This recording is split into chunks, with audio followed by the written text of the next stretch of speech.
Hello everyone. मैं जीवन सिंह आप सभी का genius global academy A factory of toppers में स्वागत करता हूं। जैसा कि हमने आपसे कहा था कि 25 डेज हार्ड चैलेंज सीरीज़ हम लगातार चला रहे हैं बोर्ड वाले एग्ज़ाम के स्टूडेंट के लिए, और इससे आपको फ़ायदा भी मिल रहा है। जिस प्रकार से आप हमें सपोर्ट कर रहे हैं, प्यार दे रहे हैं, उससे हमें ऐसा लग रहा है कि आपको बहुत ज़्यादा फ़ायदा मिल रहा है। अब देखिए, आज की क्लास में जो स्टूडेंट के कहने पर हम लेक्चर लेकर के आ गए, लेक्चर नंबर 8, जो रे ऑप्टिक्स का वन शॉट है। अगर वन शॉट है तो ऑब्वियस सी बात है कि लेक्चर थोड़ा लेंथ ही जाएगा, तो उम्मीद करता हूं कि इस लेक्चर को आप कंप्लीट ज़रूर करेंगे। अब देखिए, मैं आपको बताना चाह रहा हूं कि आप इन हमारे सभी लेक्चर्स को हमारे YouTube channel genius global academy for physics से भी पढ़ सकते हैं। इसके अलावा आप हमारे सभी लेक्चर्स को हमारे एप्लीकेशन जीनियस ग्लोबल एकेडमी, जो आप प्ले स्टोर से डाउनलोड करके भी इन सभी लेक्चर्स को बड़ी आसानी से आप पढ़ सकते हैं। आज की क्लास में जो हमारा मोटिव है पढ़ने का, हमारे आज का जो टारगेट है वो कौन सा है? ऑप्टिकल इंस्ट्रूमेंट के बारे में पढ़ना है। Simple microscope, compound microscope, telescope. मैं आपको बताना चाहता हूं कि यहाँ से आपसे 100% आपसे सवाल पूछा जाएगा, तो इस कॉन्सेप्ट को बहुत अच्छे ढंग से आपको कंप्लीट करना है। 100% ही यहाँ से 5 नंबर का एक सवाल बनता है। इसके अलावा डेविएशन बाय प्रिज्म के बारे में पढ़ेंगे, TIR एंड इट्स कंडीशन हम पढ़ेंगे, यहाँ से भी एक सवाल देखने को मिल सकता है। और इसके अलावा लेंस मेकर फॉर्मूला से बहुत ही अच्छा न्यूमेरिकल आपसे अभी तक पूछे गए हैं, तो प्रीवियस ईयर का न्यूमेरिकल हम यहाँ पर जानेंगे, जो लेंस मेकर फॉर्मूला से रिलेटेड हमारे जो सवाल हैं। तो देखिए, सबसे पहले जो हमें पढ़ना है वो किसके बारे में? ऑप्टिकल इंस्ट्रूमेंट के बारे में पढ़ना है। लेकिन ऑप्टिकल इंस्ट्रूमेंट के बारे में पढ़ने से पहले हमें एक कॉन्सेप्ट जरूर आना चाहिए, जो क्या है? Magnification of optical instrument. Magnification of optical instrument के बारे में हमें पढ़ना है कि ये क्या है क्या नहीं है। सबसे पहले यहाँ पर जो मैंने हेडलाइन लिखी है वो क्या है आपका? Least distance of distinct vision हमने लिखा है, जिसको हम शॉर्ट में क्या कह रहे हैं? LDD हम बोलने का काम कर रहे हैं। तो LDD के बारे में मैं आपको बताना चाह रहा हूं कि least distance of distinct vision हमारा क्या है। मान लीजिए ये हमारे पास एक ऑब्जेक्ट है। इस ऑब्जेक्ट को मैं अपनी आंखों के जैसे नज़दीक लेकर के आऊँगा, तो कहने का मतलब क्या है? इसके साइज तो हमारा ग्रेटर होता चला जाएगा, लेकिन मैं ये कह सकता हूँ कि हमारी आंखों के बीच में और इस ऑब्जेक्ट के बीच में वो मिनिमम डिस्टेंस होगी, जिस मिनिमम डिस्टेंस पर ये हमें साफ और क्लियर दिखाई देगा। क्लियर है? तो वो मिनिमम डिस्टेंस, जिस डिस्टेंस पर ये हमें सबसे ज़्यादा साफ और क्लियर हमें दिखाई दे रहा है, तो उसी मिनिमम डिस्टेंस को हम क्या कहते हैं? Least distance of distinct vision कहते हैं। उससे उस डिस्टेंस से जैसे ही हम आगे की ओर लेकर के आते हैं, तो ये इसकी इमेज, इस ऑब्जेक्ट हमें कैसा दिखने लगता है? आपका ब्लर दिखने लगता है। तो हम ये कह सकते हैं वो मिनिमम डिस्टेंस जिस पर ये साफ और क्लियर दिखाई दे रहा है, तो उसी मिनिमम डिस्टेंस को LDD हम बोलने का काम करते हैं। यहाँ पर मैंने लिखा भी है, to see small object clearly we bring it close to our eyes, however there is a minimum distance up to which the object can be seen distinctly, that minimum distance is called LDD। इसी minimum distance को हम क्या कहते हैं? LDD बोलने का काम करते हैं।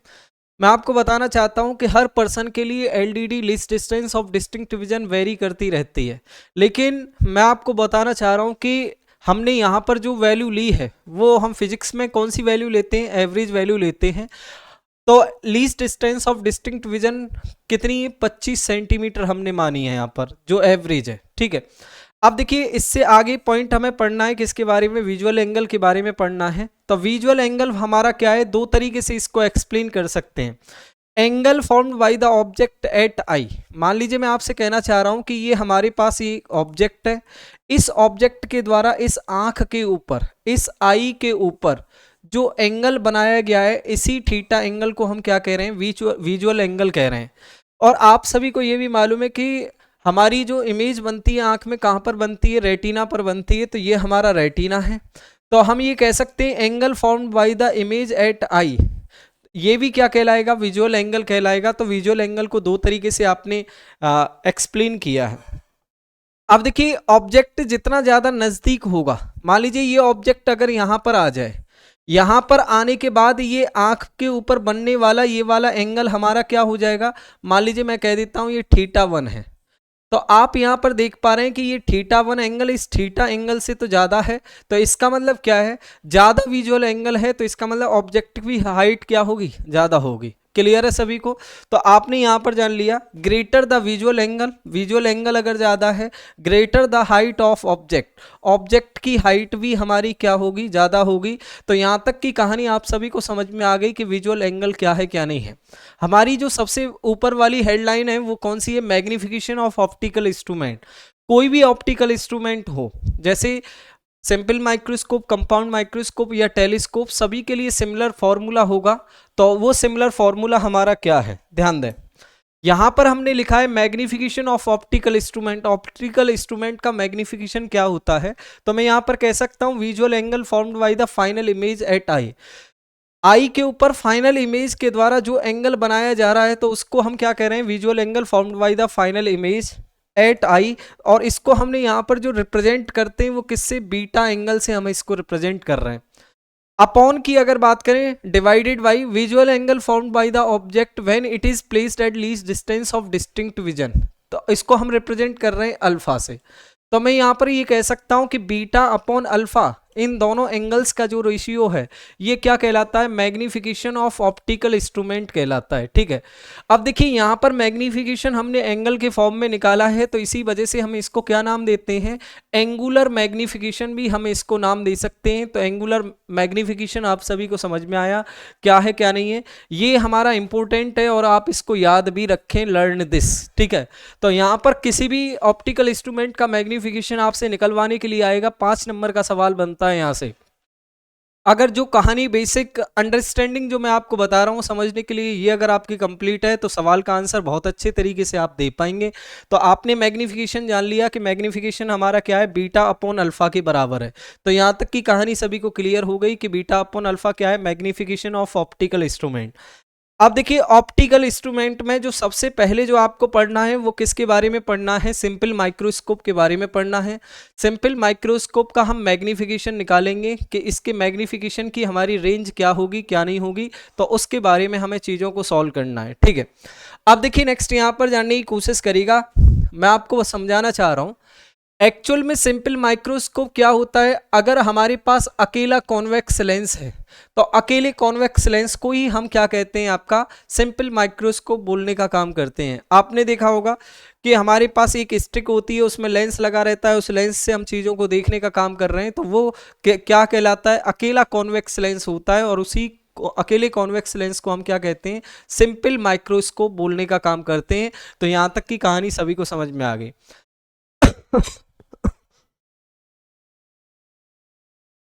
देखिए नेक्स्ट यहां पर जाने, ये हमारे पास कॉन्वेक्स लेंस हो गया। यहां पर इंफॉर्मेशन हमें क्या दी गई है, हमने यहां पर जो ऑब्जेक्ट रखा है वो किसके बीच में रखा है, इस कॉन्वेक्स लेंस के ऑप्टिकल सेंटर और फोकस के बीच में हमने ये ऑब्जेक्ट यहां पर रख दिया। ठीक है, और एच ओ यहां पर क्या है, हाइट ऑफ ऑब्जेक्ट हमारी हो गई। और इस ऑप्टिकल सेंटर से ये जो डिस्टेंस है ये हमारी कौन सी हो गई, यूई। तो यूई हमारी क्या है, आपका ऑब्जेक्ट डिस्टेंस हो गई। तो यहां तक इंफॉर्मेशन आपको पता चल गई कि यूई क्या है और हमारा एच नॉट हमारा क्या है, इसके बारे में आप जान चुके हैं। अब देखिए की पॉइंट यहां पर जाने, की पॉइंट सबसे पहला हमारा क्या है कि अगर ऑब्जेक्ट को हम फोकस और ऑप्टिकल सेंटर के बीच में रखते हैं तो कॉन्वेक्स लेंस के लिए ये एक स्पेशल केस बनता है। इसमें हमारी जो इमेज बनती है वो कैसी बनती है, वर्चुअल बनती है, इरेक्ट बनती है, और कैसी बनती है, एनलार्ज्ड इमेज या बड़ी साइज की इमेज बनती है। तो यहाँ पर आप देख पा रहे हैं कि इस ए बी ऑब्जेक्ट की जो इमेज है वो कैसी बनी है, ए डैश बी डैश हम इसको बोल रहे हैं, ए डैश बी डैश।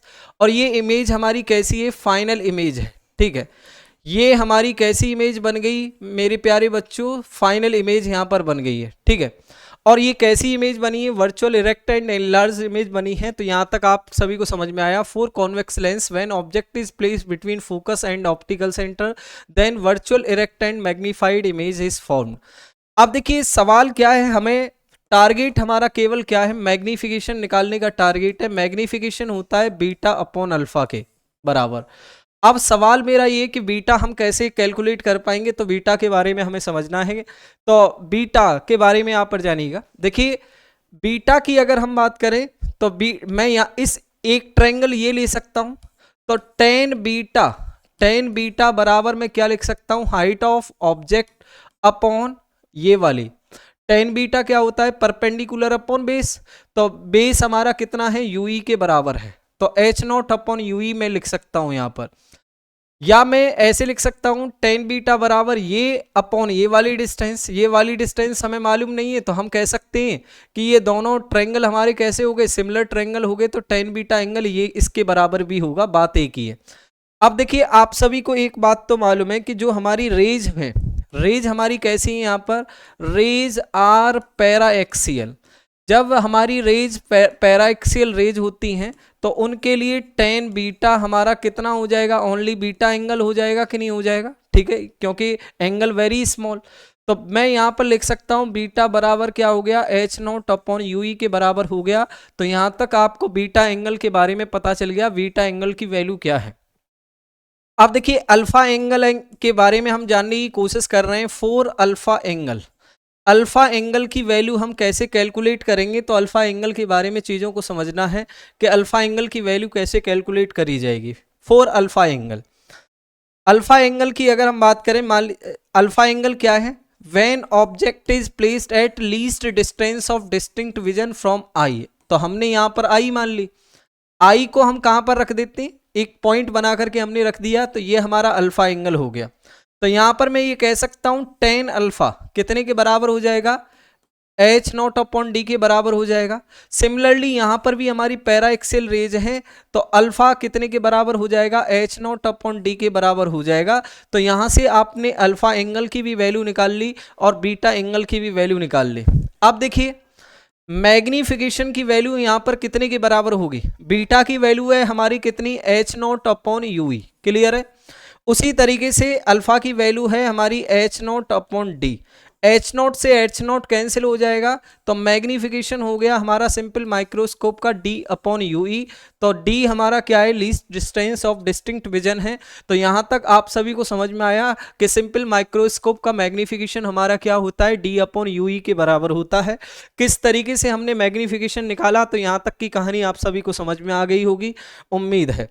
अब देखिए इससे आगे हम यहाँ पर जानने की कोशिश कर रहे हैं, यहाँ पर मैंने पहले से ही कैलकुलेशन कर रखी है ताकि आप चीज़ों को सीधे सीधे समझ पाएं। अब देखिए मैग्निफिकेशन तो हमारा कितने के बराबर है, डी अपॉन यूई के बराबर है, तो डी अपॉन यूई। अब देखिए यहाँ पर सबसे पहला केस मैंने यहाँ पर क्या लिखा है, ध्यान देने की कोशिश करिएगा। सबसे पहला केस मैंने लिखा है यहाँ पर मिनिमम मैग्निफिकेशन। मिनिमम मैग्निफिकेशन का मतलब क्या है, when image is formed at infinity, जब हमारी इमेज इन्फिनिटी पर बनती है तो उसी को हम क्या कहते हैं, मिनिमम मैग्निफिकेशन बोलने का काम करते हैं। और जब हमारी इमेज इन्फिनिटी पर बनेगी तो उसके लिए हमारी आंखें को ज़्यादा दिक्कत नहीं होगी, तो इसी वजह से इसको हम क्या कह सकते हैं, फोर रिलैक्स्ड आई भी कह सकते हैं। जब इमेज हमारी इन्फिनिटी पर बनती है तो हम इसको नॉर्मल एडजस्टमेंट भी नाम दे सकते हैं।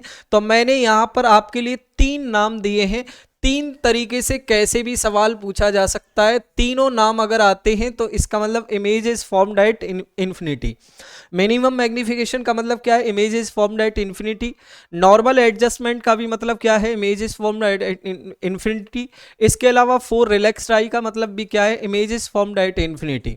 अब देखिए इमेज तो हमारी प्यारे बच्चों इन्फिनिटी पर बन रही है, ऑब्जेक्ट हमारे कितनी डिस्टेंस पर है, यहाँ पर पीछे अगर आप जाते हैं पीछे वाली स्लाइड में तो देखिए ऑप्टिकल सेंटर से डिस्टेंस को हम नेगेटिव एक्स एक्सिस की ओर मेजर कर रहे हैं, ठीक है।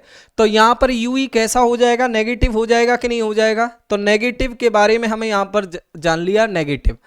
कॉन्वेक्स लेंस की जो फोकल लेंथ है वो तो पॉजिटिव ही होती है।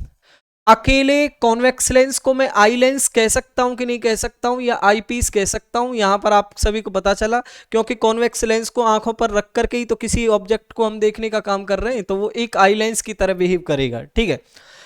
बाई लेंस फॉर्मूला जब हमने लिखा, लेंस फॉर्मूला क्या है, 1/f equals to 1/v minus के 1/u है। v की वैल्यू इनफाइनाइट है, तो ये इनफाइनाइट जैसे ही पुट करेंगे तो ये टर्म तो हमारा जीरो हो जाएगा। u की जगह माइनस का u ही रखेंगे तो माइनस माइनस ये प्लस हो गया, तो मैं यहाँ पर कह सकता हूँ 1/f बराबर होता है 1/u के, क्लियर है। तो यहाँ आपने एक बात जान ली, ध्यान देने की कोशिश करिएगा। मैग्निफिकेशन अब हमारा क्या हो जाएगा, मैग्निफिकेशन 1/u की जगह मैं 1/f ही रख सकता हूँ, तो मैग्निफिकेशन कितना हो गया, d/f। इस मैग्निफिकेशन को हम क्या कह सकते हैं, दूसरा नाम मैग्नीफाइंग पावर। मैग्नीफाइंग पावर भी हम इसको नाम दे सकते हैं।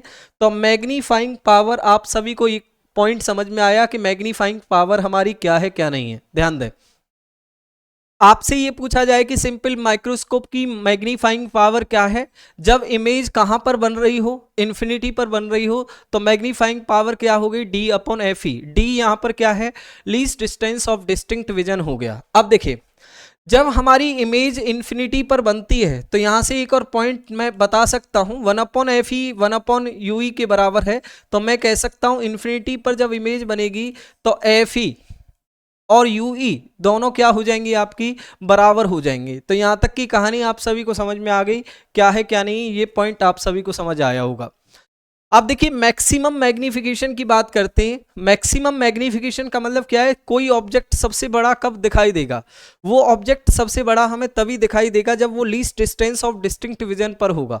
ठीक है, तो हम यहां पर कह सकते हैं when image is formed at LDD. LDD बोले तो क्या आपका 25 सेंटीमीटर पर बने। इमेज हमारी कैसी बनेगी, at the side of object, तो वर्चुअल इमेज बनेगी। तो v बराबर माइनस का d हो गया, u माइनस के यू ई के बराबर हो गया। फोकल लेंथ हमारी पॉजिटिव हो जाएगी। फिर से मैं यहाँ पर लेंस फॉर्मूला जब लगाऊंगा तो हमारा ये रिलेशन आ जाएगा, 1 अपॉन यू ई कितने के बराबर हो जाएगा, 1 upon F E plus 1 upon D के बराबर हो जाएगा। तो मैग्निफिकेशन क्या हो जाएगा, ध्यान देने की कोशिश करें। 1 अपॉन यू ई की जगह इन ब्रैकेट में क्या लिख सकता हूँ, 1 upon F E plus 1 upon D लिख सकता हूँ कि नहीं लिख सकता हूँ। तो यहाँ तक की कहानी आप सभी को समझ में आ गई होगी।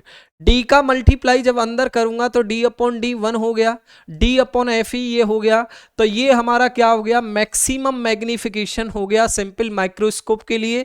तो मैक्सिमम मैग्निफिकेशन आप सभी को समझ में आया क्या है क्या नहीं है। तो यहाँ तक की कहानी आप सभी को समझ में आ गई। ठीक है, अब देखिए, यही मैक्सिमम मैग्निफिकेशन को ही हम क्या कह सकते हैं, मैग्निफिकेशन को हम क्या नाम दे सकते हैं, मैग्नीफाइंग पावर। आपसे ये सवाल करें कि magnifying power of simple microscope when image is formed eight least distance of distinct vision, तो सवाल का आंसर क्या हो जाएगा, इन bracket 1 upon D upon F ई हो जाएगा। तो ये पॉइंट आप सभी को समझ में आ गया है क्या नहीं है। अब देखिए, इससे आगे की स्लाइड पर हम चलते हैं। अगर आपको ये सिंपल माइक्रोस्कोप बहुत अच्छे से समझ में आया है तो आप कंपाउंड माइक्रोस्कोप की कैलकुलेशन को विद इन सेकेंड आप सॉल्व कर डालोगे। तो उनके बारे में अब हमें यहाँ पर समझना है, ध्यान दें। अब देखिए, इससे आगे जो हम समझना चाह रहे हैं वो किसके बारे में, कंपाउंड माइक्रोस्कोप के बारे में हमें पढ़ना है कि कंपाउंड माइक्रोस्कोप क्या है क्या नहीं है। यहाँ पर कुछ इन्फॉर्मेशन मैंने पहले से ही लिखी है ताकि आपका क्विक रिवीजन हो पाए। जैसा कि मैंने आपसे पहले भी कहा था कि 25 डेज हार्ड चैलेंज सीरीज जो है ये हमारी क्विक रिवीजन सीरीज है। और क्विक रिवीजन सीरीज हम तभी कर सकते हैं कि जब पहले से इन्फॉर्मेशन आपको मालूम हो और यहाँ पर लिखी गई हो। आप देखिए, कंपाउंड माइक्रोस्कोप हमारा क्या होता है, कॉम्बिनेशन ऑफ 2 कॉन्वेक्स लेंस होता है। 2 कॉन्वेक्स लेंस का कॉम्बिनेशन होता है। आप देख पा रहे हैं कि यहाँ पर भी एक कॉन्वेक्स लेंस है और ये भी हमारा क्या है, कॉन्वेक्स लेंस है। 2 कॉन्वेक्स लेंस हमारे हो गए। इन दोनों के कॉन्वेक्स लेंस के कॉम्बिनेशन का मतलब क्या है, सिस्टम ऑफ 2 कॉन्वेक्स लेंस क्या कहलाएगा, कंपाउंड माइक्रोस्कोप कहलाएगा। अब देखिए, यहाँ पर जानने की कोशिश करिएगा, इस कॉन्वेक्स लेंस के पास में हमने यहाँ पर ऑब्जेक्ट रखा है। तो इसी ऑब्जेक्ट जिसके पास में रखा है तो उसको हम क्या कह रहे हैं, ऑब्जेक्टिव लेंस। ठीक है, अब देखिए नेक्स्ट यहाँ पर जानने की कोशिश करिएगा। इससे हम देखिए, आप देख पा रहे हैं कंपाउंड माइक्रोस्कोप में जब हम देखते हैं तो हम इस तरीके से आंख लगाते हैं। तो आंख जब जिस लेंस के पास होगी तो उसी लेंस को हम क्या नाम देते हैं, आई लेंस, या इसी को हम नाम दे सकते हैं आई पीस। अब देखिए, इससे आगे का पॉइंट हमारा क्या है, ये जो कॉन्वेक्स लेंस का ये जो डायमीटर है आप देख पा रहे हैं, इस डायमीटर को ही हम क्या कहते हैं, अपर्चर हम बोलने का काम करते हैं। तो आप देख पा रहे हैं कि ऑब्जेक्टिव लेंस की अपर्चर तो हमारी कम है जबकि आई लेंस की अपर्चर हमारी क्या है, ज्यादा है। तो मैंने यहां पर लिखा है ऑब्जेक्टिव लेंस की स्मॉल अपर्चर होती है जबकि आई लेंस की हमारी अपर्चर क्या होती है, ज्यादा होती है। तो इस तरीके का सवाल आपका केस बेस स्टडी में बन सकता है। तो आपके कॉन्सेप्ट सभी क्लियर होने भी चाहिए। अब देखें, नेक्स्ट यहां पर जानने की कोशिश करिएगा। ऑब्जेक्टिव लेंस के सामने ऑब्जेक्ट रखा था, इस ऑब्जेक्टिव लेंस ने इमेज बनाई हमारी ए डैश बी डैश, ये वाली इमेज बनाई। जो हम हाइट ऑफ इमेज लिखें। तो इसका मतलब क्या है, ऑब्जेक्टिव लेंस के द्वारा जो इमेज बनाई जा रही है वो रियल एंड इन्वर्टेड इमेज बनाता है और बड़ी इमेज बनाता है। तो real, inverted and enlarge image कौन बनाता है, ऑब्जेक्टिव लेंस बनाता है। तो ये कहानी आप सभी को समझ में आ गई क्या है क्या नहीं है। अब देखिए आई लेंस की हम बात करते हैं। आई लेंस जो हमारा लार्ज अपर्चर का है, देखिए इस ऑब्जेक्ट के द्वारा, इस ऑब्जेक्टिव लेंस के द्वारा जो इमेज बनाई गई है, ये इमेज इस आई लेंस के लिए ऑब्जेक्ट का काम करेगी। और ये पॉइंट मैंने यहां पर भी लिख दिया है, image formed by objective lens behave as object for eye lens. Clear है? तो यहां तक की बात सभी को समझ में आ गई। अब देखिए ये जो हमारा ऑब्जेक्ट है किसके लिए, आई लेंस के लिए, इसकी इमेज या फाइनल इमेज यहां पर बनी है। ठीक है, तो इसका मतलब क्या है, जैसा ऑब्जेक्ट है बिल्कुल ऐसा ही फाइनल इमेज बना है। तो आई लेंस के द्वारा जो इमेज बनी है वो कैसी बनी है, वर्चुअल बनी है, इरेक्ट बनी है और मैग्नीफाइड बोले तो बड़ी इमेज बनाई गई है। अब देखिए यहां तक की कहानी आप सभी को समझ में आ गई क्या है क्या नहीं है। अब देखिए मैंने आपसे जैसे कहा था कि ये जो हाइट ऑफ ये जो ऑब्जेक्ट है, ये इसके लिए, ये जो इमेज है ये इस लेंस के लिए ऑब्जेक्ट का काम कर रही है। तो distance of this object from eye lens, इसको हम क्या कह सकते हैं, यूई कह सकते हैं। तो यूई के बारे में आपने जान लिया क्या है क्या नहीं है। अब देखिए सबसे पहला और बेहतर सवाल हमारा यही है कि हमें क्या निकालना है, यहाँ पर मैग्नीफिकेशन हमें निकालना है। और आप सभी को मालूम है कि मैग्नीफिकेशन हमारा कितने के बराबर होता है, बीटा अपॉन अल्फा के। अगर हम बीटा एंगल निकाल लें और अल्फा एंगल निकाल लें तो बड़ी आसानी से हमारा मैग्नीफिकेशन ऑफ कंपाउंड माइक्रोस्कोप निकल आएगा। ठीक है, अब देखिए बीटा एंगल हमारा क्या है, image formed, angle formed bye final image. Final image के द्वारा आई को हमने इस सेंटर पर रख, ऑप्टिकल सेंटर पर रख दिया। इस आई पर जो एंगल बनाया गया है वही एंगल हमारा क्या हो गया, बीटा। अब देखिए मैं यहां से क्या लिख सकता हूं, टेन बीटा बराबर क्या लिखा जा सकता है, टेन बीटा के लिए ये एंगल की अगर हम बात करें तो मैं यहां पर ये लिख सकता हूं एच आई। देखिए ध्यान देने की कोशिश करिएगा, ये बड़ा वाला ट्रायंगल और ये छोटा वाला ट्रायंगल दोनों के दोनों ट्रायंगल हमारे कैसे सिमिलर हैं। तो टेन बीटा हमारा ये एच आई अपॉन यूई के बराबर हो जाएगा कि नहीं हो जाएगा। आप सभी को मालूम है कि एच आई अपॉन यूई का मतलब परपेंडिकुलर अपॉन बेस हो गया, ये परपेंडिकुलर ये बेस बन गया। आपको मालूम है कि रेज हमारी कैसी हैं, रेज आर पैरा एक्सियल। फिर से हम यहां पर लिख देंगे, रेज अगर हमारी पैरा एक्सियल है, पास पास हैं, बिल्कुल पास पास हैं, तो बीटा एंगल वेरी स्मॉल होगा। तो टेन बीटा को ओनली बीटा लिख सकता हूं, बीटा बराबर एच आई अपॉन यू ई लिख सकता हूं। ध्यान दें। अब सवाल मेरा ये कि जब तक हाइट ऑफ इमेज अगर आपको पता नहीं चलेगा तब तक सवाल का आंसर नहीं निकल पाएगा। क्लियर है? तो हाइट ऑफ इमेज हमें निकालना है। हाइट ऑफ इमेज निकालने के बाद यहां पर हम पुट कर देंगे तो सवाल का आंसर निकल आएगा। अब देखिए ध्यान देने की कोशिश करिएगा।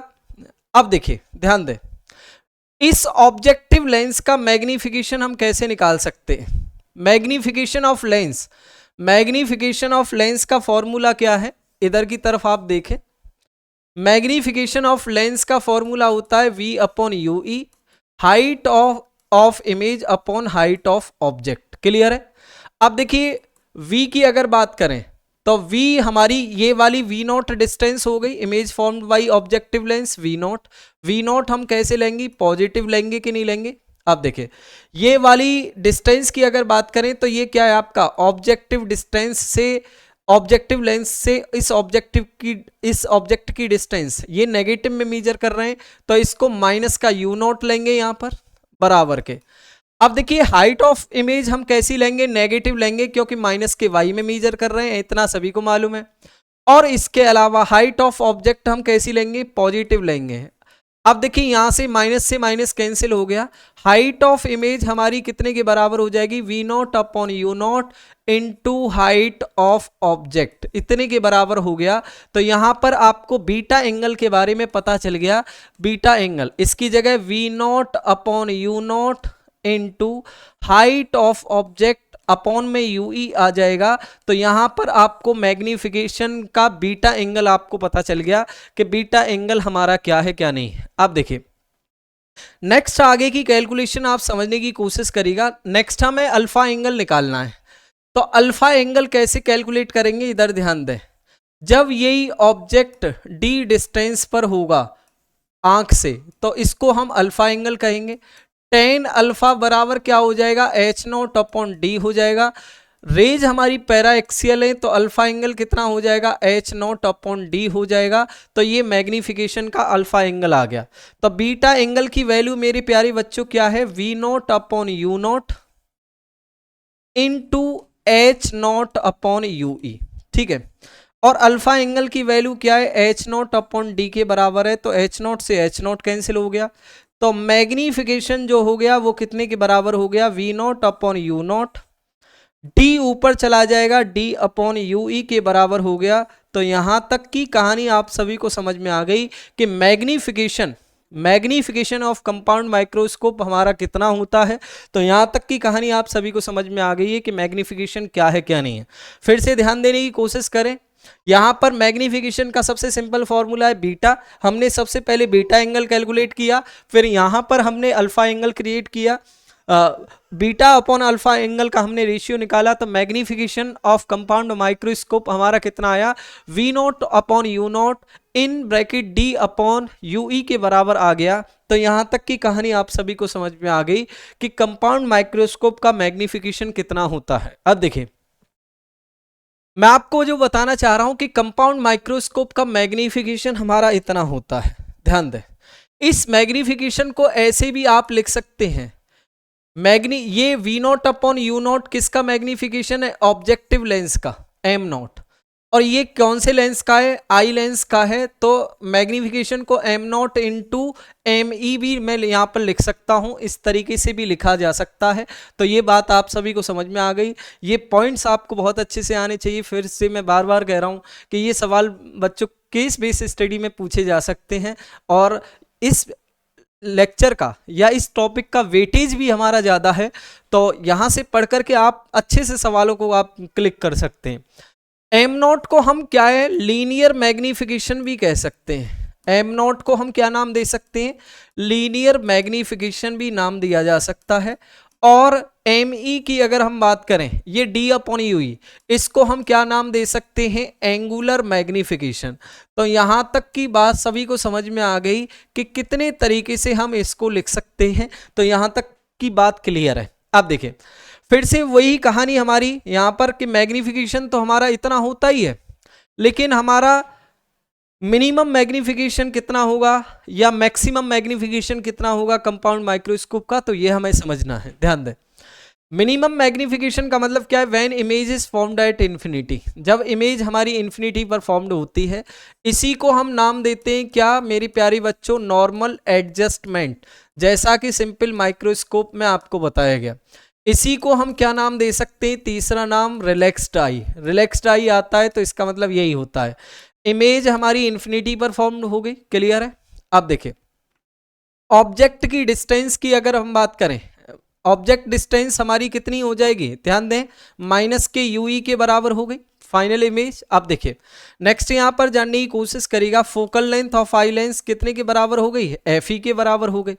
उस सिमिलरली उसी तरीके से जब हम सॉल्व करेंगे तो 1 अपॉन यू ई हमारा कितने के बराबर हो जाएगा, 1 अपॉन एफ ई के बराबर हो जाएगा, बाई लेंस फॉर्मूला जैसे हमने पीछे सॉल्व किया था। तो हमारा मैग्निफिकेशन कितना हो जाएगा, V naught upon U naught तो है ही है, तो D upon U, 1 upon U E की जगह मैं 1 अपॉन एफ ई लिख सकता हूं कि नहीं लिख सकता हूं। ठीक है, तो यहां पर आप सभी को समझ में आया कि इसी मैग्निफिकेशन को हम और दूसरा नाम दे सकते हैं, मैग्नीफाइंग पावर। मैग्नीफाइंग पावर भी इसको नाम दिया जा सकता है। तो मैग्नीफाइंग पावर आप सभी को समझ में आ गया कि मैग्नीफाइंग पावर क्या है। अगर आपसे सवाल पूछे कि कंपाउंड माइक्रोस्कोप का मैग्निफिकेशन या मैग्नीफाइंग पावर क्या होगा जब इमेज इन्फिनिटी पर फॉर्म्ड होगी, तो वो कितना होगा, V naught upon U naught D upon F E. तो आपको ये ध्यान रखना है। अब देखिए, नेक्स्ट यहां पर जानने की कोशिश करिएगा, इन्फिनिटी के लिए एफ ई हमारा कितने के बराबर होता है, यू ई के बराबर होता है। ऐसा पीछे भी आपने सीख लिया था। सिमिलरली ठीक इसी तरीके से जब हम इसको सॉल्व करेंगे तो इमेज हमारी माइनस डी पर, ऑब्जेक्ट डिस्टेंस माइनस के यू ई के बराबर हो गया। क्लियर है। फोकल लेंथ हमारी प्लस के एफ ई के बराबर हो गया। तो हमें जब इसको सॉल्व करेंगे तो 1/UE हमारी कितने के बराबर हो जाएगा, 1 कितने के 1+1, यहां पर लेंस फॉर्मूला से आप सॉल्व कर लें, इसे ध्यान दें। लेंस फॉर्मूला हमारा क्या कहेगा, 1/FE, ये पॉजिटिव है, 1/V माइनस के 1/D प्लस माइनस के 1/E, तो ये प्लस का 1/UE हो जाएगा। अब देखिए इसको जब इधर भेजेंगे तो 1/UE बराबर 1/FE प्लस 1/D हो जाएगा। तो 1/UE की वैल्यू आपने यहाँ पर जान ली। मैग्निफिकेशन हमारा V0/U0 के बराबर है, ठीक है, D अपॉन, अब देखिए D अपॉन 1/UE की जगह मैं यहाँ पर क्या लिख सकता हूँ, 1/FE प्लस 1/D लिख सकता हूँ। D का अंदर मल्टीप्लाई करूंगा तो V0/U0 इन ब्रैकेट 1 प्लस D/FE आ जाएगा। तो यहाँ पर मैग्निफिकेशन या मैग्नीफाइंग पावर आपने जान ली। जब हमारी इमेज कहाँ पर बन रही है, in least distance of distinct vision पर बन रही है। तो आपने दो सवाल आपने जाने कि magnifying power of convex lens हमारी क्या होगी, when image is formed at infinity, तो V0/U0 D/FE, तो ये वाला रिलेशन आपको मालूम है। और इसके अलावा magnification of compound microscope when image is formed eight कहां पर, LDD least distance of distinct vision, तो मैग्निफिकेशन हो जाएगा V0/U0 1 प्लस D/FE के बराबर, ये मैग्निफिकेशन हो जाएगा। तो यहां तक की कहानी आप सभी को क्लियर हुई होगी, उम्मीद है। इसका मतलब क्या है, देखिए रेंज अगर हम लिखना चाहें तो मैं रेंज ऐसे लिख सकता हूं कि मैग्निफिकेशन जो हमारा कंपाउंड माइक्रोस्कोप का है वो V0/U0 D/FE से तो मैग्निफिकेशन बड़ा होगा या बराबर हो सकता है, लेकिन V0/U0 इन ब्रैकेट 1 प्लस D/FE से मैग्निफिकेशन छोटा होगा या इसके बराबर हो सकता है। तो ये कंपाउंड माइक्रोस्कोप की मैग्निफिकेशन की रेंज आ गई। तो रेंज आपने जान ली। ठीक इसी तरीके का स्टेटमेंट मैंने सिंपल माइक्रोस्कोप में भी लिखा है, तो उसको भी आप बिल्कुल ठीक ऐसे ही ट्रीट करके कर सकते हैं और समझ सकते हैं बड़ी आसानी से। तो यहाँ पर मैग्निफिकेशन सभी को समझ में आ गया। अब देखिए एक सवाल हमारा यहाँ पर बहुत इंपॉर्टेंट है और इससे रिलेटेड सवाल आपसे पूछा भी जा सकता है। पॉइंट क्या है, length of microscope. Length of microscope हमारा क्या है, ध्यान दें। लेंथ ऑफ माइक्रोस्कोप, या इसको हम दूसरा नाम देते हैं लेंथ ऑफ ट्यूब।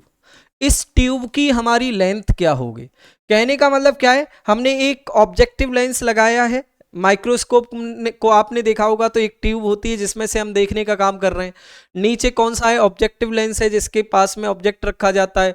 जहां पर हम आंख से देखने का काम कर रहे हैं वो हमारा कौन सा है, आई लेंस या आई पीस है। तो उस पूरी ट्यूब की हमारी लेंथ क्या होगी, तो यहां पर ध्यान दें, जैसे हम पीछे वाली स्लाइड में पहुंच रहे हैं, ध्यान दें। लेंथ ऑफ ट्यूब हमारी क्या होगी, देखिए ऑप्टिकल सेंटर से यहां तक की डिस्टेंस तो हमारी V0 हो गई, ठीक है, V0, और ये हमारी कौन सी हो गई, UE। तो हम यहां पर कह सकते हैं लेंथ ऑफ माइक्रोस्कोप हमारी क्या होती है, V0, मैग्नीट्यूड में लेना है, साइन के साथ नहीं लेना, प्लस के UE। तो ये हमारी लेंथ ऑफ द ट्यूब हमारी हो गई, क्या है क्या नहीं है, आप सभी को मालूम है। ध्यान दें, एक और इंपॉर्टेंट और एक स्पेशल पॉइंट मैं आपको बताना चाह रहा हूं। जब हमारी इमेज इन्फिनिटी पर बनेगी तो UE हमारा FE के बराबर हो जाएगा। तो लेंथ ऑफ ट्यूब हमारी कितने के बराबर हो जाएगी, V0 प्लस UE FE के बराबर हो गया। तो FE का मैग्नीट्यूड हम ले लेते हैं, तो ये हमारी लेंथ ऑफ द ट्यूब हो गई। तो मैं उम्मीद करता हूं कि यहाँ पर आपको कंपाउंड माइक्रोस्कोप बहुत अच्छे से समझ में आया होगा, क्या है क्या नहीं है। मैग्निफिकेशन ऑफ कंपाउंड माइक्रोस्कोप और मैग्निफिकेशन ऑफ सिंपल माइक्रोस्कोप बहुत अच्छे से समझ में आया कि मैग्निफिकेशन 10 आया तो इसका मतलब उस ऑब्जेक्ट को वो 10 गुना बड़ा करके आपको दिखाएगा, क्लियर है। मैग्निफिकेशन 100 आया तो इसका मतलब क्या है, वो 100 टाइम्स उसको बड़ा करके दिखाएगा। तो यहाँ पर सिंपल माइक्रोस्कोप और कंपाउंड माइक्रोस्कोप बहुत अच्छे से आपको समझ में आए होंगे। मैग्निफिकेशन को दूसरा नाम क्या दे सकते हैं, मैग्नीफाइंग पावर। जब ये एग्जाम में आपसे पूछा जाएगा तो मैग्निफिकेशन की जगह क्या आपका वर्ड लिखा होगा, मैग्नीफाइंग पावर। तो ये बात आप सभी को समझ में आ गई, क्या है क्या नहीं है। चलिए इससे रिलेटेड हम और भी सवाल सॉल्व करते हैं, ध्यान दें। सवाल क्या है, draw a level diagram of an image formed by an compound microscope with the image at least distance of distinct vision. तो ध्यान दें, तो आप इमेज फॉर्मेशन बड़ी आसानी से बता सकते हैं क्या है क्या नहीं है।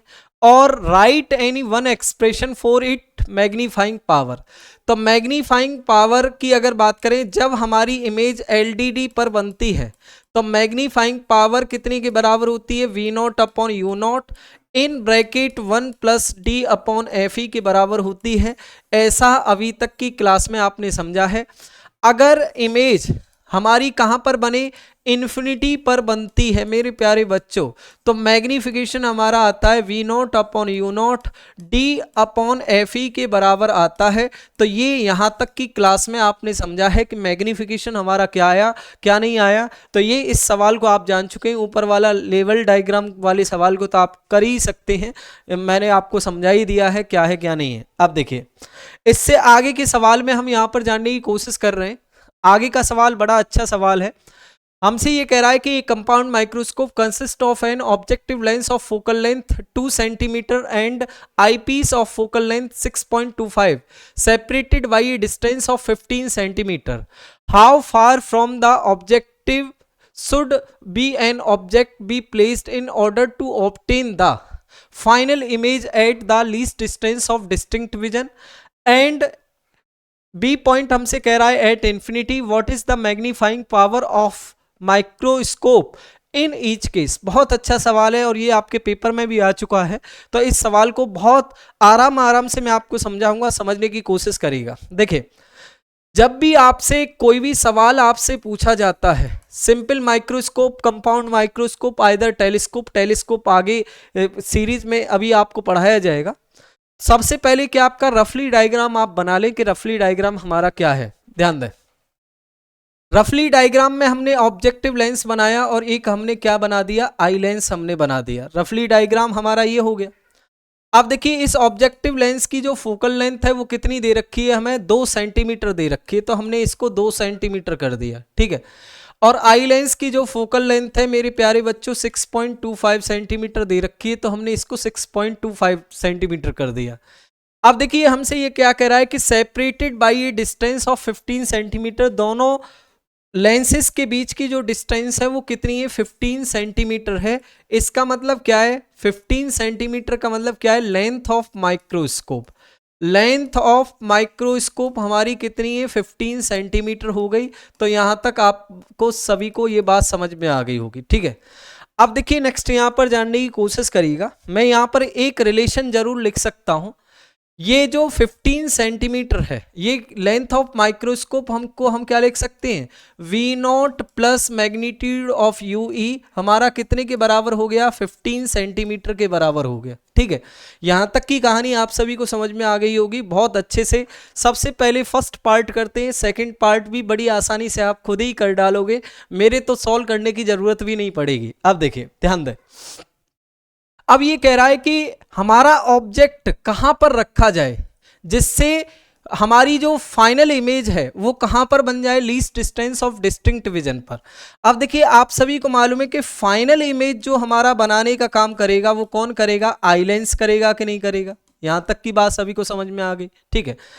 अब देखिए, हम आई लेंस की बात करते हैं। सबसे पहले आई लेंस, इस आई लेंस के द्वारा इमेज हमारी कितने पर बननी चाहिए, least distance of distinct vision कितनी है, -25 सेंटीमीटर पर, ठीक है।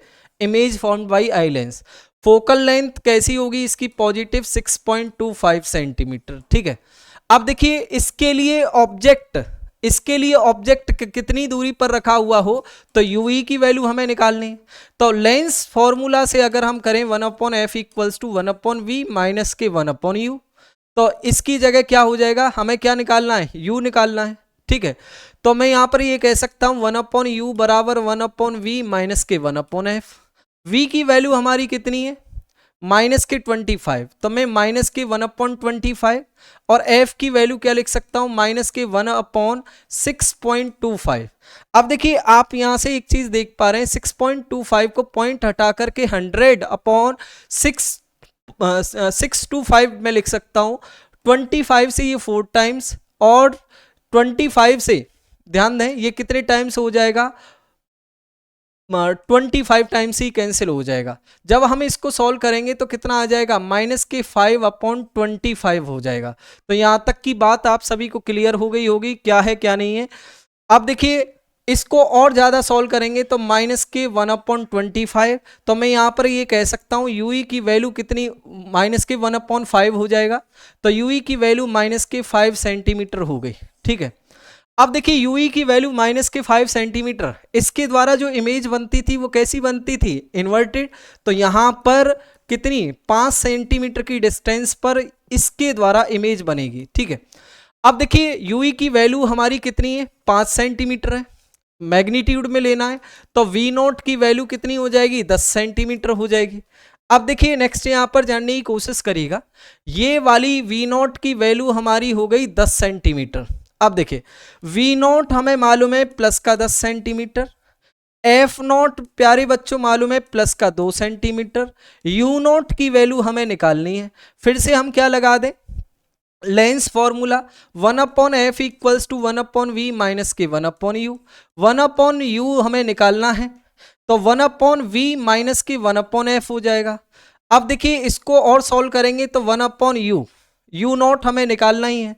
v की वैल्यू कितनी है, 10 है, v की वैल्यू कितनी है, 10 है।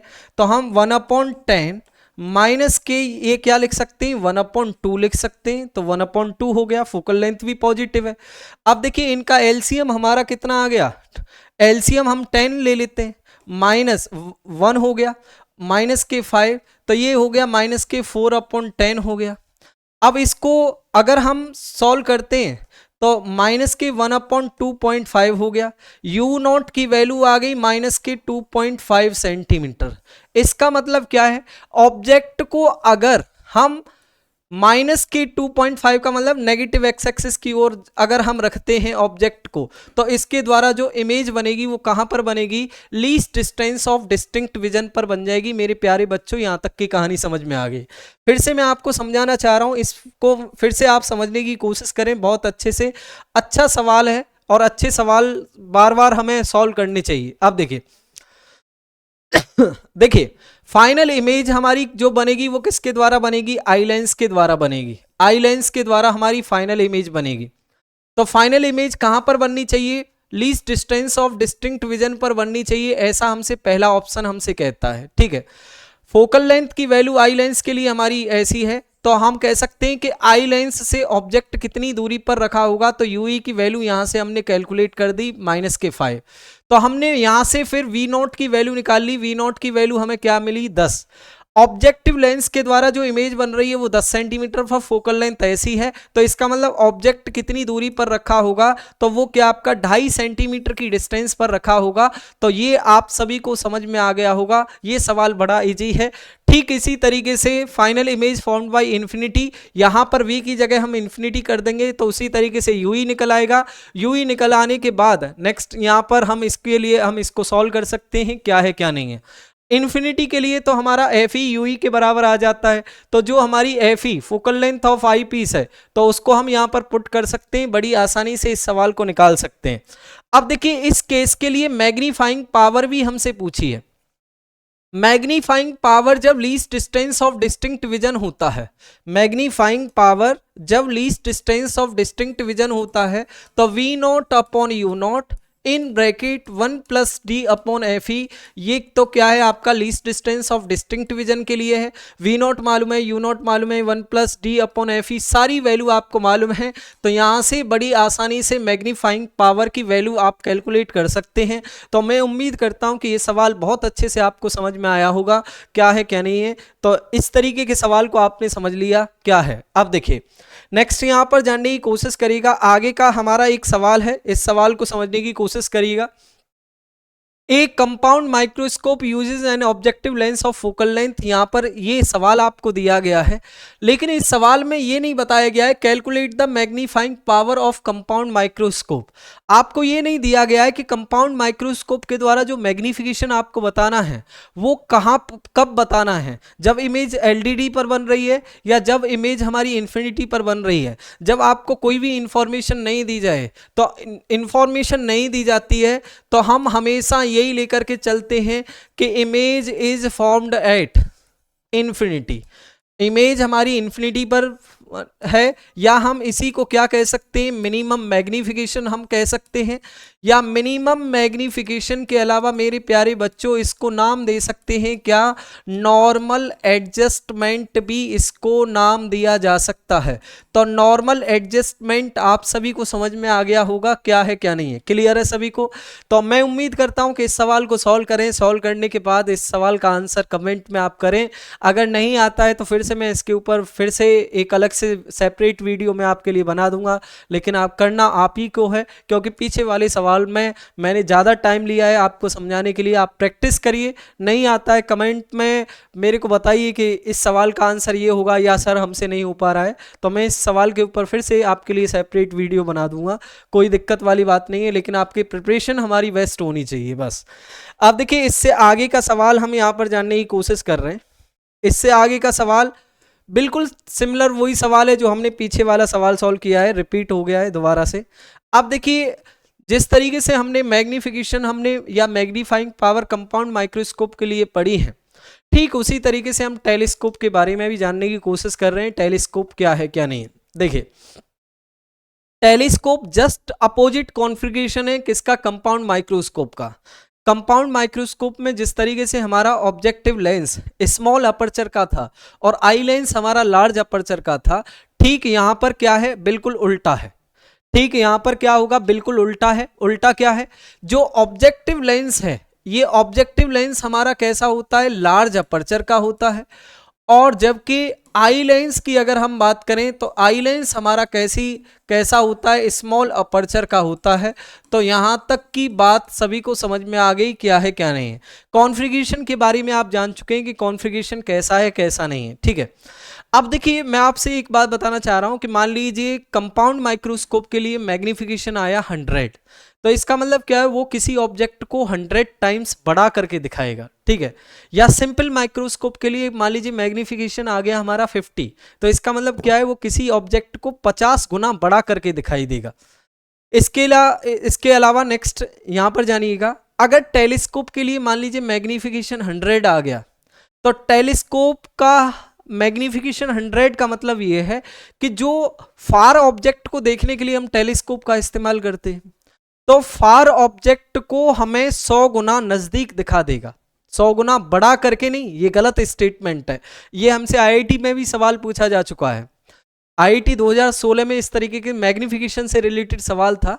मैग्निफिकेशन ऑफ टेलीस्कोप मान लीजिए 100 है, तो इसका मतलब क्या है, वो मान लीजिए हम मून को देखने का काम कर रहे हैं और टेलीस्कोप का मैग्निफिकेशन हमारा 100 है, इसका मतलब क्या है, वो मून को 100 गुना नजदीक हमें दिखा देगा। तो ये मैग्निफिकेशन ऑफ टेलीस्कोप का मतलब होता है। तो उम्मीद करता हूं कि magnification of telescope, compound microscope, दोनों के बीच में डिफरेंस आपको पता चल गया होगा कि दोनों के बीच का डिफरेंस हमारा क्या है क्या नहीं है। अब देखिए आपको मालूम है कि दूर वाले ऑब्जेक्ट को देखने के लिए हम किसका यूज करते हैं, टेलीस्कोप का। तो हम कह सकते हैं कि rays coming from infinity, infinity से आ रही है, after refraction it meets in focal plane. इसका मतलब क्या है, ध्यान दें। देखिए इसकी अगर बात करें तो ये तो फोकस है, यहां पर मैं अगर यहां पर कोई एक प्लेन रख दूं, मान लीजिए एक बुकलेट मैंने यहां पर रख दी परपेंडिकुलर, तो इस फोकस के जो परपेंडिकुलर है, तो इसका मतलब क्या है, इस पूरे प्लेन में जो सभी के सभी पॉइंट होंगे तो वो हमारी क्या कहलाएंगे, फोकल पॉइंट कहलाएंगे, फोकल प्लेन पॉइंट कहलाएंगे। तो फोकल प्लेन में यहां पर आकर के मिल गई ये सभी की सभी रेस। अब देखिए तो ये भी डिस्टेंस हमारी कहां से कितनी होगी, आपका f0 के बराबर होगी, क्लियर है। तो f0 आपने जान लिया, क्योंकि आपको मालूम है कि कॉन्वेक्स लेंस कन्वर्जिंग लेंस होता है, इन्फिनिटी से रेज आ रही है तो उनको कहां पर मिलाएगा, वो फोकस पर मिलाएगा। तो ये पॉइंट आप सभी को समझ में आ गया क्या है क्या नहीं है, ठीक है। अब देखिए नेक्स्ट यहां पर जानने की कोशिश करिएगा, आगे का सवाल हमारा क्या है, ये जो हमारी इमेज है ये ऐसी बननी चाहिए जो आई लेंस के ऑप्टिकल सेंटर और फोकस के बीच में बन जाए, ठीक है। ये क्या है, आपका फोकस ऑफ आई लेंस है, यहां पर इंडिकेट किया गया है, ये फोकस ऑफ आई लेंस है, ये ऑप्टिकल सेंटर है, इन दोनों के बीच में ही है। तो इसकी इमेज हमारी कैसी बनेगी, virtual erect and enlarged image बन जाएगी। तो ये बात आप सभी को समझ में आ गई। अब देखिए यहां पर जानने की कोशिश करिएगा, जो मैं आपको समझाना चाह रहा हूं, ध्यान दें। ये हमारी कौन सी इमेज है मेरे प्यारे बच्चों? ये हमारी फाइनल इमेज है। ये हमारी इमेज कैसी है? फाइनल इमेज है ये हमारी, ठीक है। अब इस फाइनल इमेज के द्वारा यहां पर हमने आई रखी, यहां से पर्सन देखने का काम करेगा, इस आई को हम यहां पर रख लेते हैं। तो ये एंगल जो बना, ये कितना एंगल बना है? बीटा। अब वही बात है, हमें मैग्निफिकेशन निकालना है, तो मैग्निफिकेशन का फॉर्मूला तो हमारा क्या होता है? Beta upon alpha. अगर बीटा और अल्फा अगर हमने कैलकुलेट कर लिए तो इसका मतलब क्या है? बीटा और अल्फा कैलकुलेट कर लिए, बीटा और अल्फा दोनों का रेशियो निकाल देंगे तो मैग्निफिकेशन ऑफ टेलीस्कोप हमारा बड़ी आसानी से निकल आएगा। देखिए मैं आपसे ये कह रहा हूं कि ऑब्जेक्ट इंफिनिटी पर है, अगर हम यहां पर रहते तो ये अल्फा एंगल बना रहा होता, इतना ही एंगल बनाएगा, तो ये अल्फा है तो वर्टिकली अपोजिट एंगल ये भी तो अल्फा हो जाएगा कि नहीं हो जाएगा? ठीक है, तो मैं यहां से इस ट्रायंगल से क्या कह सकता हूं? देखिए ध्यान दें, इस वाले ट्रायंगल के बारे में यहां पर जाने। ये वाला ट्रायंगल है हमारे पास, ठीक है, ये वाला ट्रायंगल है, ठीक है।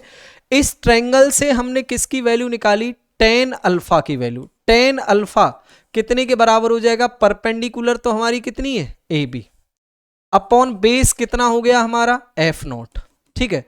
tan अल्फा की वैल्यू यहां से पता चल गई।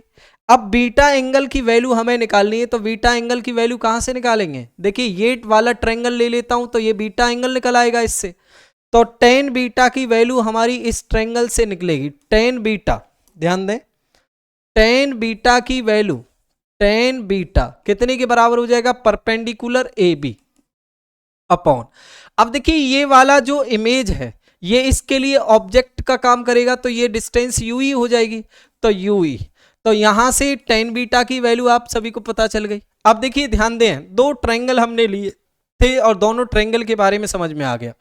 रेज हमारी पैराएक्सियल है तो अल्फा की value A B upon F naught हो जाएगी, ठीक है। उसी तरीके से बीटा एंगल की भी वैल्यू क्या हो जाएगी? A B upon U E हो जाएगी। तो जैसे ही मैं यहां पर रेशियो निकालूंगा तो बी की जगह मैंने यहां पर रखा A B upon U E और अल्फा की जगह मैंने रखा A B upon F naught. तो हमारा जो मैग्निफिकेशन जो निकल के आएगा, ए बी से A B cancel, F naught upon F naught upon U E आ गया। कितना आ गया?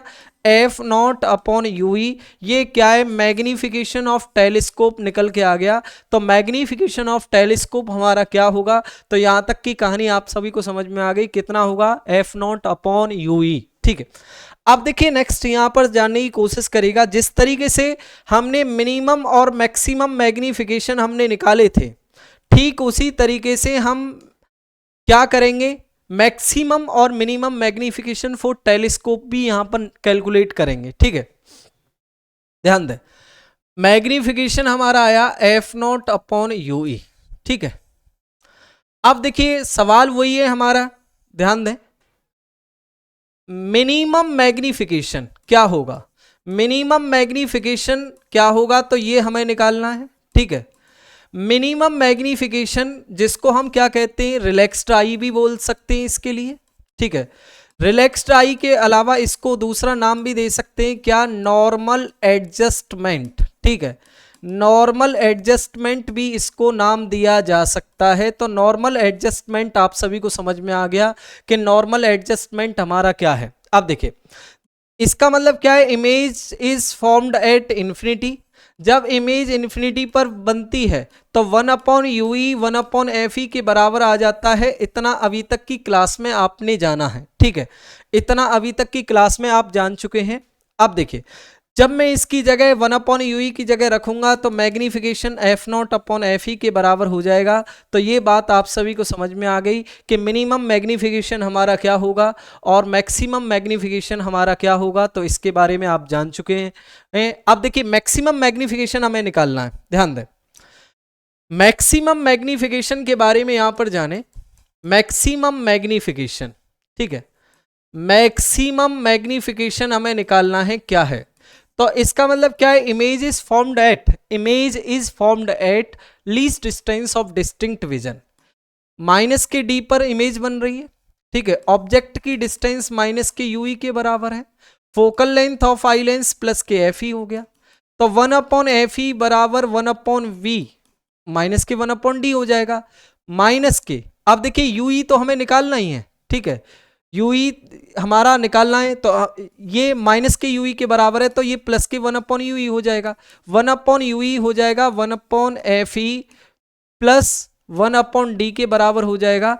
तो यहां तक की कहानी आप सभी को समझ में आ गई। अब देखिए नेक्स्ट यहां पर समझने की कोशिश करिएगा जो मैं आपको समझाना चाह रहा हूं। यहां पर मैग्निफिकेशन F0/1/ui के बराबर है, तो 1/ui की जगह मैं क्या लिख सकता हूं, 1/Fe प्लस के क्या लिख सकता हूं, 1/d लिख सकता हूं। तो यहां पर आप सभी को समझ में आ गया क्या है क्या नहीं है। अंदर मल्टीप्लाई कर सकते हैं, तो ये हमारा कौन सा मैग्निफिकेशन आ गया, मैक्सिमम मैग्निफिकेशन ऑफ टेलीस्कोप आ गया। तो इसके बारे में आप सभी को समझ में आ गया क्या है क्या नहीं है, ठीक है। तो मैक्सिमम मैग्निफिकेशन आपने जान लिया, जब इमेज हमारी एलटीडी पर बनेगी तो टेलीस्कोप की मैग्नीफाइंग पावर इतनी होगी, जब हमारी इन्फिनिटी पर इमेज बनेगी तो टेलीस्कोप की मैग्नीफाइंग पावर कितनी होगी, F0/Fe के बराबर होगी। तो ये बात आप सभी को समझ में आ गई है क्या है क्या नहीं है। मेरे प्यारे बच्चों, मैं आपको बताना चाहता हूं कि जब आप बुक में देखेंगे तो यहां पर नेगेटिव सिंबल भी आपको दिखाई दे सकता है हर किसी केस में। तो नेगेटिव सिंबल वो इंडिकेट करता है कि हमारी इमेज कैसी बनती है, इन्वर्टेड बनती है। तो वो आपको पहले से ही बाय डायग्राम मैंने आपको अंडरस्टूड कर दी है कि इमेज हमारी फाइनल इमेज कैसी बन रही है, उल्टी बन रही है, इन्वर्टेड बन रही है। तो उसी के बारे में वो इंफॉर्मेशन देना चाह रहा है। तो यहाँ तक की कहानी आप सभी को समझ में आ गई होगी कि telescope, compound microscope, simple microscope. आपने एक चीज जानी, अगर आपको सिंपल माइक्रोस्कोप समझ में आया या पहले के 10 मिनट के लेक्चर्स को अगर आपने बहुत अच्छे तरीके से आपने पढ़ा है, तो बाकी के सभी सवालों को आप बहुत गजब तरीके से आप सॉल्व कर रहे होंगे। अब देखिए इससे आगे हम यहाँ पर जानने की कोशिश कर रहे हैं। इससे आगे का सवाल, हमने मैग्निफिकेशन के बारे में तो हमने जान लिया क्या है क्या नहीं है। अब देखिए हमारा टेलीस्कोप से रिलेटेड एक सवाल है, इस सवाल को जानने की कोशिश करिएगा। सबसे पहले टेलीस्कोप हमसे क्या कह रहा है कि a astronomical telescope having focal length 5 centimetre and 20 centimetre respectively are arranged as shown. इसका फिगर नहीं बनाया गया है तो फिगर मैं बना देता हूं। मान लीजिए ये हमारा ए लेंस है और ये हमारा कोई बी लेंस है, ठीक है। इन दोनों के बीच की डिस्टेंस क्या है, 15 सेंटीमीटर दे रखी है। इस सवाल को सॉल्व करने से पहले मैं एक और पॉइंट में आपको समझाना चाह रहा हूं। जिस तरीके से हमने कंपाउंड माइक्रोस्कोप में पढ़ा था लेंथ ऑफ कंपाउंड माइक्रोस्कोप, उसी तरीके से मैं यहां पर बता रहा हूं लेंथ ऑफ टेलीस्कोप। टेलीस्कोप की हमारी लेंथ क्या होगी, देखिए यहां से यहां तक की लेंथ तो हमारी कितने के बराबर है, F0 के बराबर है, ठीक है। F0 को मैग्नीट्यूड में लिया प्लस के यूई, ठीक है, प्लस के यूई मैग्नीट्यूड में ले लिया, तो ये हमारी लेंथ ऑफ टेलीस्कोप हो गई। तो लेंथ ऑफ टेलीस्कोप आप सभी को समझ में आ गया क्या है क्या नहीं। यही लेंथ ऑफ टेलीस्कोप जब इमेज इन्फिनिटी पर बनेगी तो यूई हमारी Fe के बराबर हो जाएगा। तो मैग्नीट्यूड में F0 प्लस के मैं Fe भी लिख सकता हूं, तो ये भी हमारा लेंथ ऑफ टेलीस्कोप हो जाएगा। तो यहां तक की कहानी आप सभी को समझ में आ गई है क्या है क्या नहीं है, ठीक है। अब देखिए नेक्स्ट आगे का जो सवाल हम सॉल्व कर रहे हैं वो ये सवाल है। तो इसका मतलब लेंथ ऑफ टेलीस्कोप हमारी दे रखी है, तो मैं इसको F0 प्लस यूई बराबर 15 सेंटीमीटर में यहां पर लिख सकता हूं। तो यहां तक आप सभी को समझ में आ गया इसका मतलब क्या है, तो ये इंडिकेट कर दिया है हमने यहां पर। अब सवाल ये कह रहा है कि which one of the two lenses you will select as the objective lens and why. अब देखिए ध्यान देने की कोशिश करिएगा, क्यों इसको हम किसको हम ऑब्जेक्टिव लेंस, किसको हम आई लेंस की तरह हम सेलेक्ट करेंगे ए और बी में से। अब देखिए इसको मैं ए लेंस कह देता हूं और इसको मैं क्या नाम दे देता हूं, बी लेंस। अब देखिए ऑब्जेक्टिव लेंस आप सभी को मालूम है टेलीस्कोप में ऑब्जेक्टिव लेंस जो होता है वो लार्ज अपर्चर का होता है, ठीक है। तो इसका मतलब क्या है, बी वाले लेंस को मैं क्या एज्यूम करूंगा, ऑब्जेक्टिव लेंस, और ए वाले लेंस को किसकी तरह एज्यूम किया जाएगा, आई लेंस की तरह। अब देखिए सवाल मेरा ये कि इसने ये भी पूछा है कि क्यों सेलेक्ट करोगे आप 20 सेंटीमीटर वाले को ऑब्जेक्टिव लेंस की तरह। देखिए जब उसकी लार्ज अपर्चर होगी तो इनफाइनाइट सोर्स से आने वाली लाइट रे ज़्यादा से ज़्यादा आएंगी और हमारी ब्राइट इमेज बनेगी और ब्राइट इमेज हमें क्लियरली और साफ दिखाई देगी। इसी वजह से हम उसको सेलेक्ट करेंगे। तो क्यों का जवाब भी आपको मिल गया, ठीक है। अब देखिए इससे आगे सवाल है, what should be the change in the distance between the lens to have the telescope in its normal adjustment position. Normal adjustment का मतलब मैंने आपको बताया इन्फिनिटी पर इमेज बनेगी तो यू ई हमारी कितने के बराबर हो जाएगी, एफ ई के बराबर। अब length of telescope F not plus F E हो जाएगा कि नहीं हो जाएगा। तो एफ नॉट की वैल्यू कितनी है हमारी ऑब्जेक्टिव लेंस की 20 और इसकी फोकल लेंथ कितनी है 5 है। तो हमारी लेंथ ऑफ ट्यूब 25 सेंटीमीटर हो जाएगी और पहले कितनी थी 15 सेंटीमीटर दे रखी है। हमसे इसने पूछा है what should be the change, तो चेंज कितना हो गया, कोई चीज 15 से 25 हो गई तो इसका मतलब क्या है 10 का चेंज हो गया, 10 सेंटीमीटर का चेंज हो गया। तो यहां तक की बात आप सभी को समझ में आ गई। ये सवाल उम्मीद करता हूं कि आपको बहुत अच्छे से आपको समझ में आया होगा। ठीक है, अब देखिए नेक्स्ट यहां पर जानने की कोशिश करेगा, calculate the magnitude of magnifying power of the telescope in the normal adjustment. Normal adjustment में टेलीस्कोप में मैग्नीफाइंग पावर कितने के बराबर होती है, F naught upon F E. F not की वैल्यू आपको दे रखी है कितनी 20, एफ ई की वैल्यू 5, तो मैग्नीफाइंग पावर कितनी हो गई इसकी 4 हो गई। तो उम्मीद करता हूं कि ये सवाल आपको बहुत अच्छे से समझ में आया होगा, क्या है क्या नहीं है तो इसके बारे में आप जान चुके हैं। तो सिंपल माइक्रोस्कोप, कंपाउंड माइक्रोस्कोप, यहां तक आप सभी को समझ में आ गया। अब देखें इससे रिलेटेड हम और भी सवाल सॉल्व करने की कोशिश करते हैं। ध्यान दें, इस सवाल को मैं आपको एक होमवर्क की तरीके से दे रहा हूं। देखिए दो तरीके के टेलीस्कोप है, एक रिफ्लेक्टिंग टेलीस्कोप है, एक रिफ्रैक्टिंग टेलीस्कोप है। एनसीईआरटी में पीछे जब जाएंगे तो वहां पर दोनों टेलीस्कोप के बारे में आपको इंफॉर्मेशन आपको मिली है। ठीक है, अब यहां हमें क्या लिखना है, write two advantage of a reflecting telescope over a refracting telescope. तो ये थ्योरेटिकल सवाल है और इस थ्योरेटिकल सवाल को आप सॉल्व करें और सॉल्व करने के बाद ये सवाल आपसे पूछा जा सकता है।